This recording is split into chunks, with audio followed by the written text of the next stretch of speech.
Let's switch gears now. A Massachusetts State University is hosting race-segregated processing events following the Kyle Rittenhouse verdict. Yeah, here to react, Fox Nation host Tomi Lahren. So, Tomi, last week when the Rittenhouse verdict was announced, Fitchburg State University hosted spaces where students can process the verdict, and they were segregated by race. So, black students in one area, white students in another. What's your reaction to that? Well, this was all put on by what they call the Diversity and Inclusiveness Center, because nothing says diversity and inclusiveness quite like separating people based on race to process feelings about a verdict that was reached by a just jury, the correct verdict, which, by the way, had absolutely nothing to do with race, despite what the mainstream media and the progressive left tries to push. But this is why they have to do this at the university level. They have to train students, they have to train young people to be obsessed and hyper-focused on race. And then they also have to use segregation as a tool of division, because they need to train these young people and these students to be obsessed with race so that they can vote Democrat, so that they can be young activists moving forward. And that is why you're seeing this at universities. It was no different than when Trump was elected in 2016. The same kind of safe spaces were created. I think that those young adults are quite able to process things themselves. And if this university wanted to be helpful, maybe they could teach these students why this verdict was just and how to deal with it in an adult fashion. Here's the statement from Fitchburg State University to Fox News.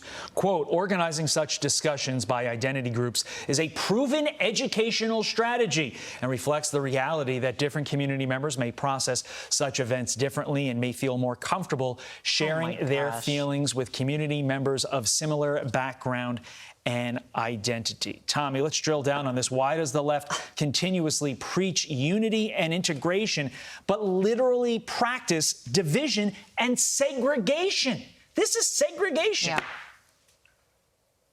Yeah, they're changing the meanings of words, because that's what they have to do to brainwash young people. And people do process things differently, but the goal of a university, and especially a university setting, is to get people to come together in a community fashion, regardless of your race. And let's also keep in mind that generations of Americans fought against segregation and the racist nature of segregation. And now you've got universities that are fighting to bring it back and calling it an educational tool. This is how far we have fallen. And the only way that we're going to change this, if Americans start waking up and realize this woke-divism is not working, especially in the university setting, where young people need to be learning how to come together and think for themselves, but also think in a way that's not segregated by race and segregated by the color of their skin, but rather what they're learning and bringing them together based on those merits. Beto O'Rourke is back in the news because he's running for governor of Texas, and he says that he is sticking by his pledge to take people's guns away. Listen to this.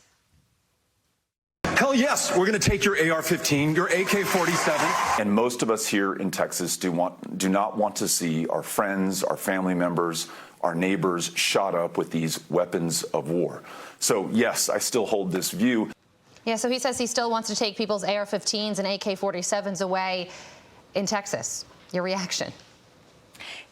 Yeah, he's not campaigning to actual Texans that live in Texas. He's campaigning to the California liberals who are fleeing their infringement-ridden state to come to places like Texas. It's not going to work on actual Texans, but I'll tell you what actually bothers me. There may just be enough Californians that didn't learn their lesson in California and other liberal states that they might go for something like this. Yeah. So that's why it's up to those Texans to educate these Californians that are coming in and make sure they realize what they fled from and believe in the First Amendment, the Second Amendment, and all of their rights that they can get in a great state like Texas. Leave your liberal values in California, and please don't vote for Beto O'Rourke. This is his third run for office in 4 years. It's embarrassing at this point. That's such a good point, though. I mean, people are fleeing California and New York and heading to states like Texas, and the message is don't take your politics with you. Tomi, thank you so much for joining us. Tomi Monday. Thanks, Tomi.